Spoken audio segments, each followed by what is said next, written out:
The disabled alien princess entered the wrong room, only the human asked her to stay. The doors slid open at the wrong moment, and the world seemed to hold its breath as a fragile figure crossed a threshold she was never meant to enter, her silver-blue skin catching the daylight like a wounded dawn, her trembling steps echoing with the fear of being seen where she did not belong. In that single mistake, an entire destiny tilted, because while 100 eyes turned away in discomfort and protocol, one human heart did something dangerously simple and brave. It asked her to stay. If you believe in kindness, second chances, and the quiet courage of compassion, take a moment to like, comment, share, and subscribe to the channel Kindness Journal, because stories like this live and breathe on your support. The princess was named Aelira Vaith, heir to the crystalline moon world of Lyrian, a civilization admired across star systems for its perfection, symmetry, and strict adherence to strength as virtue. From the moment Aelira was born, daylight revealed a truth her people were unprepared to accept. Her legs were thin and fragile, her balance uncertain, her movements slower than the fluid grace expected of Lyrian royalty. Where others glided like living light, she learned to move with effort, every step a negotiation with pain. Her disability was not hidden, but it was managed, softened, spoken of in hushed tones as a flaw in an otherwise flawless lineage. In daylight halls filled with refracted sunlight and echoing ceremonies, Aelira learned early how to smile while shrinking inside herself, how to exist without taking up space. When the Interstellar Accord summoned representatives from across the galaxy to Earth for a historic summit, Aelira's presence was symbolic, a gesture of unity meant to inspire admiration rather than pity. Earth, with its blue skies and open daylight plazas, felt overwhelmingly bright to her senses, but she welcomed it because brightness, at least, did not judge. The human facility was a place of glass walls and sunlit corridors, and yet every path was governed by invisible rules. There were rooms for leaders, rooms for observers, rooms for those deemed strong enough to shape the future.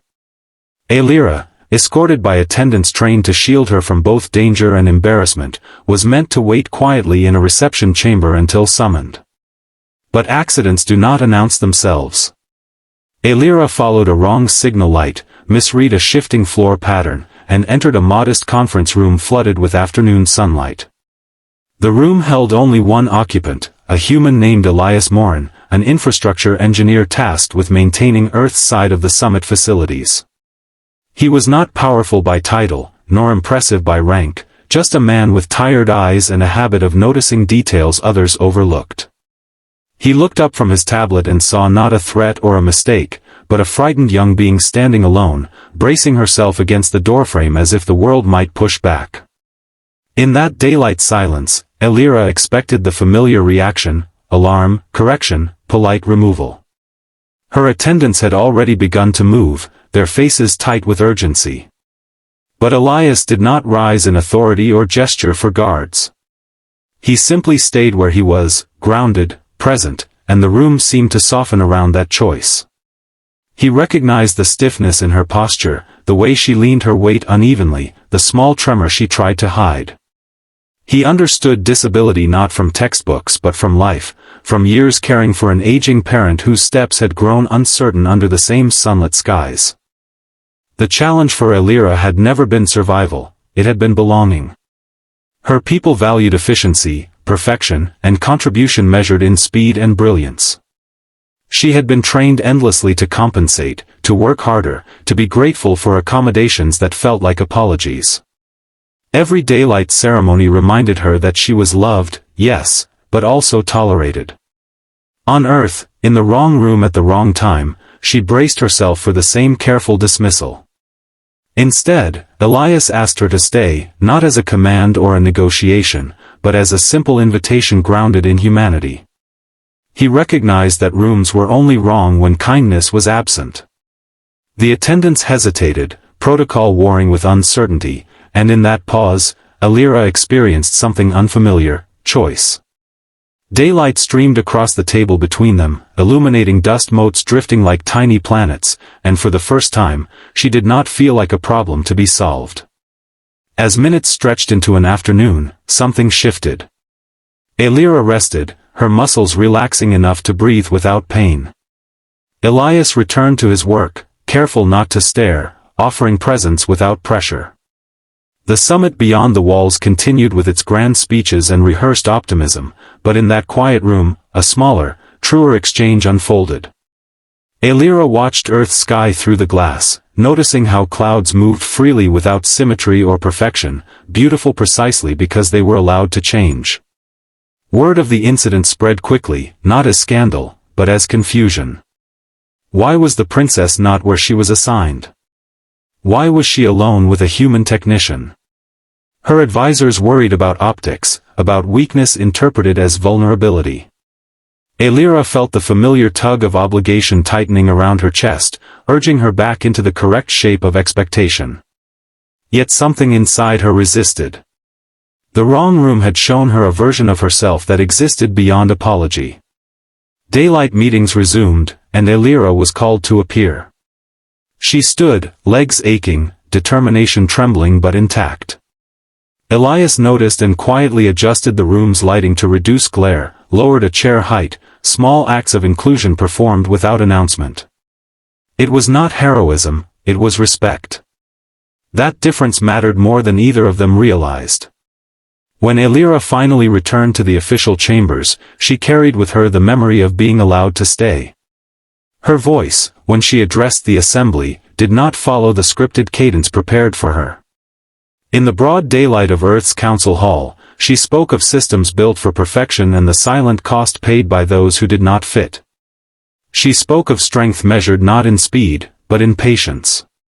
Her words unsettled some, inspired others, and confused many. But they were real, and reality has a way of rooting itself. The greatest challenge came afterward, in the quiet evaluation rooms where futures are decided without ceremony. Some argued that her openness undermined Lyrian's image. Others, moved by the sincerity carried across the daylight hall, argued that she represented evolution rather than weakness. Aelira waited, heart heavy, knowing she might be gently sidelined, honored but removed from true influence. What changed everything was not another speech, but data. Reports emerged of increased public engagement across multiple species after Aelira's address. Viewers responded not to polished perfection, but to honesty. The galaxy, it seemed, was ready for leaders who reflected its diversity rather than denied it. Elias never attended those meetings, never claimed credit. He returned to his work under the same sun, unaware that his small act had rippled outward.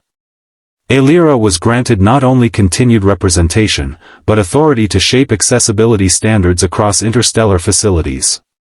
For the first time, design would begin with inclusion rather than adaptation. Daylight halls would consider varied bodies, varied needs. It was a quiet revolution, built not on conquest but compassion. Before leaving Earth, Aelira sought out the modest conference room again. It looked unchanged, still flooded with afternoon light, still unremarkable by design. She stood there longer than necessary, steady now, though still imperfect.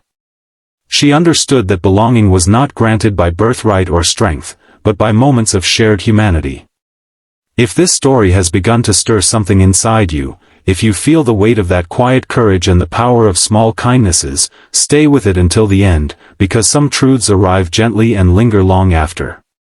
On her final day, as the daylight softened toward evening, Aelira addressed the human delegation once more, her presence no longer framed by apology. She carried herself not as a symbol of pity, but as a testament to resilience shaped by empathy. The wrong room had become the right beginning. Elias watched from a distance, unnoticed, content. He did not need recognition. He had seen what happened when someone was asked to stay instead of being sent away. The world did not shatter. It widened. Before the ending, a special request from the heart. Please take a moment to comment below and share what kindness or second chance has meant in your own life. As the ships departed under a bright, open sky, Aelira looked back at Earth one last time. Daylight reflected off oceans and cities alike, imperfect, alive, welcoming. She knew challenges awaited her among her own people, resistance disguised as tradition, but she also knew she was no longer alone inside herself.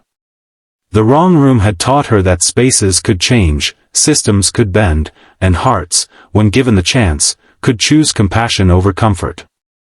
If this story touched your heart, if it reminded you that even the smallest act of understanding can reshape destinies, please like, share, comment, and subscribe to Kindness Journal. Your engagement keeps stories like this alive, and your kindness carries them forward into the daylight.